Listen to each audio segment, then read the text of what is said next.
दोस्तों, सुज़लॉन एनर्जी की बात करें तो यहाँ पे बहुत बड़ी अपडेट निकल के आ रही है। सुज़लॉन एनर्जी इंडिया की पहली कंपनी बनी है जिसने अपनी मैन्युफैक्चरिंग फैसिलिटीज़ पे 100% रिन्यूएबल एनर्जी का वादा कर दिया है। मतलब जितने भी उसकी मैन्युफैक्चरिंग वहाँ पे सिर्फ रिन्यूएबल एनर्जी का इस्तेमाल होगा और इसके लिए इन्होंने एक बड़ी आप देखें पार्टनरशिप की है। ये देख लो कि climate group and DSP carbon disclosure project के तहत ये RE100 के तहत यहाँ पे इन्होंने एक बड़ा अचीवमेंट किया है। पूरी अपडेट क्या है उसको समझने की कोशिश करेंगे इस वीडियो के माध्यम से। दूसरी तरफ एक्सचेंज ने यहाँ पे जानकारी मांगी थी, कल जो वॉल्यूम बढ़ा था उसके पीछे क्या वजह, उसकी क्लेरिफिकेशन भी सुज़लॉन ने दे दी है। सुज़लॉन एनर्जी के CFO हिमांशु मोदी ने अचानक फैसला लिया, उन्होंने सुज़लॉन को छोड़ने का फैसला किया है और वो दूसरी कंपनी ज्वाइन कर रहे हैं। इससे एक माहौल थोड़ा निगेटिव बना क्योंकि 2021 से लगातार जो सुज़लॉन ने बेहतर किया उसमें एक बड़ा योगदान CFO हिमांशु मोदी का भी है। उन्होंने रणनीति बनाई जिसका फ़ायदा देखने को मिला और ऐसे में लोगों को थोड़ी सी मायूसी हुई है। ऐसे में कौन होगा नया CFO उसको समझने की कोशिश करेंगे इस वीडियो के माध्यम से। लेकिन फ्रेंड्स, उससे पहले अगर आप पहली बार हमारे चैनल पे आए तो चैनल को सब्सक्राइब कर दीजिए, एक बेल आइकॉन दबा दीजिए ताकि जब भी नया वीडियो बने पहला नोटिफिकेशन आपको मिले। वीडियो पसंद आए तो लाइक से ज़रूर कीजिए।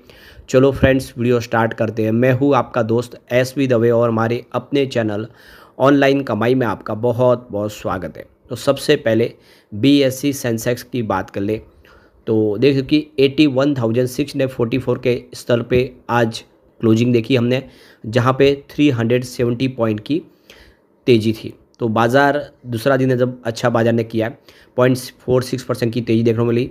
निचले लेवल से बाज़ार फिर आगे की तरफ बढ़ता हुआ दिखाई दे रहा है। फिलहाल आप देख ही सकते हो कि बाज़ार जैसे 84,000 के ऊपर जाने की कोशिश करता दबाव आ जाता है, लेकिन 80,000 के नीचे वहाँ पे ख़रीदारी आती है। तो एक दायरा बन गया है और इसी में अब यहाँ पे बाज़ार ट्रेड कर रहा है उस सीमित दायरे में। निफ्टी एनर्जी में अच्छी तेज़ी थी आज, 34,768 के स्तर पे 284 पॉइंट की शानदार तेज़ी थी, यानी 0.83% की दौड़ लगाई निफ्टी एनर्जी ने। और सुज़लॉन में आज शानदार तेज़ी थी, पिछले दिनों की गिरावट के बाद स्टॉक ने फिर रिकवरी दिखाई है। तो 59.64 पर आज क्लोजिंग दी है, जहाँ पे 2.70% की शानदार तेज़ी थी।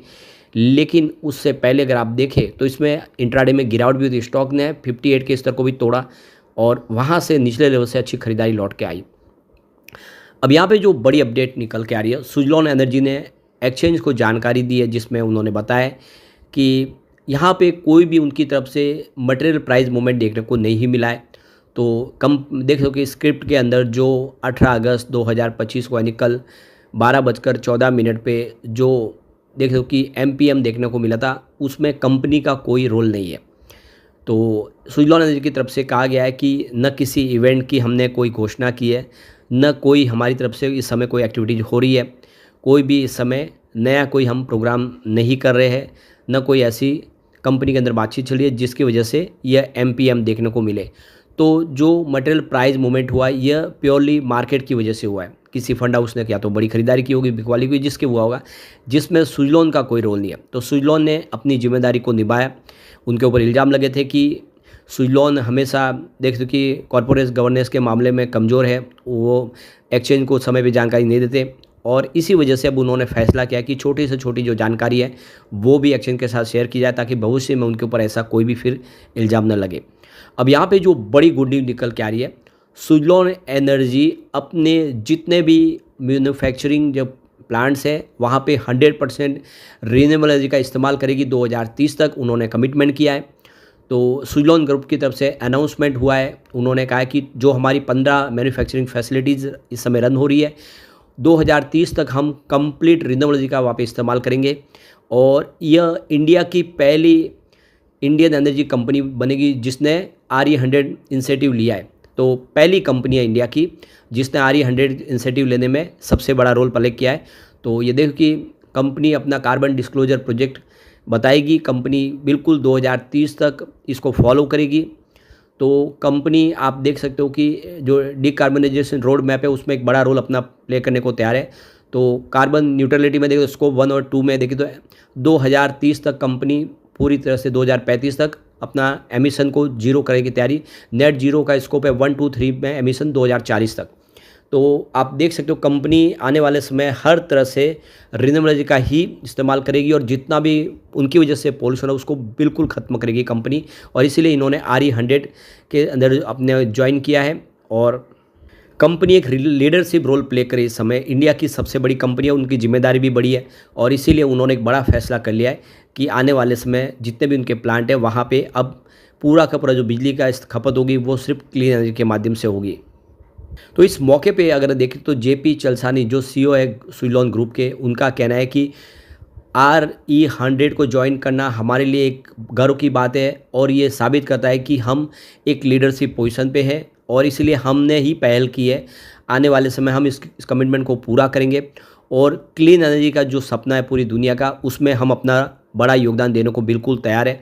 आने वाले समय हम जिस तरह से लोगों को क्लीन एनर्जी प्रोवाइड करते हैं उसी तरह से हम भी बिल्कुल क्लीन एनर्जी का इस्तेमाल करेंगे और जो प्लेनेट है हमारा उसमें जो पॉल्यूशन है उसको रोकने में हमारा जितना हो सके हम बड़ा रोल प्ले करेंगे। तो एक बहुत अच्छी गुड न्यूज़ है, एक बड़ा पहल किया सुजलॉन ने।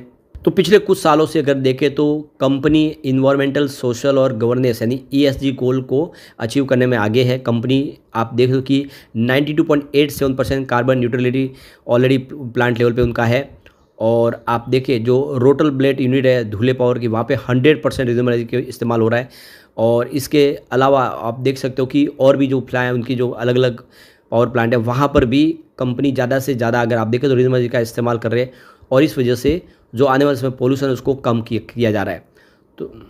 तो इस समय आप देखें तो सुजलॉन एनर्जी जो पहली फर्स्ट गोल्ड मेंबर बन गई है अंडर RE100 के इनिशिएटिव, जो विश्व की 400 कंपनियां उसमें आप देखें तो ये कंपनी एक गोल्ड मेंबर बन गई है। वो एक बड़ा अचीवमेंट है, आप देखिए माइलस्टोन अचीवमेंट कह सकते हैं कि इन्होंने एक बड़ा एक कमिटमेंट किया है।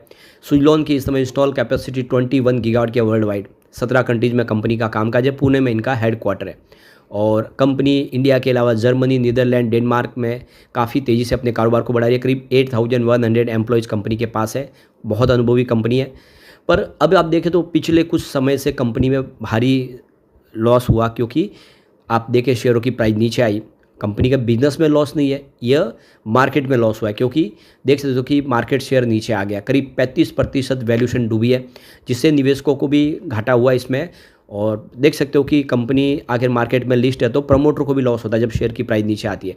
लेकिन एक दिलचस्प बात है कि भले ही इतनी गिरावट है उसके बाद भी रिटेल इन्वेस्टर का भरोसा बना हुआ सुजलॉन पे। अभी भी अगर शेयर होल्डिंग पैटर्न नया देखे तो 38.7% की हिस्सेदारी रिटेल इन्वेस्टर के पास है, यानी रिटेल इन्वेस्टर पूरा भरोसा कर रहे हैं। तो इसमें 55.45 लाख छोटे निवेशक है जिन्होंने कंपनी के 529 से ज़्यादा करोड़ शेयर ज़्यादा लिए हुए। तो आप देख सकते हो कि आने वाले समय उम्मीद बनी हुई है और रिजल्ट बेहतर रहा है, कंपनी अच्छा प्रॉफिट भी बना है, एबिटा मार्जिन बढ़ा है। तो देख सकते हो कि रेवेन्यू ग्रोथ 55% दिखा रही है। तो कंपनी का बिजनेस में कोई कमी नहीं है। जरूर हिमांशु मोदी के जाने से इस्तीफा जो दिया उसकी वजह से थोड़ा सा दबाव बना है क्योंकि बैलेंस शीट सुधारने में उनका बड़ा रोल था, लेकिन आने वाले समय स्थिति बदलेगी और सुजलॉन फिर बेहतर करता हुआ दिखाई देगा। तो चिंता की कोई बात नहीं है, जिस तरह से फैसले किए जा रहे हैं वो काफ़ी शानदार है और सुजलॉन के लिए फ़ायदेमंद साबित होंगे। लेकिन फ्रेंड्स, कोई भी इन्वेस्टमेंट करने से पहले अपने फाइनेंशियल एडवाइजर से एडवाइस ले ले या अपना खुद का रिसर्च करें क्योंकि मैंने वीडियो आपके एजुकेशनल पर्पज़ के लिए ही बनाया। वीडियो पसंद आए तो लाइक से जरूर कीजिए और चैनल को सब्सक्राइब कर दीजिए। Thank you friends.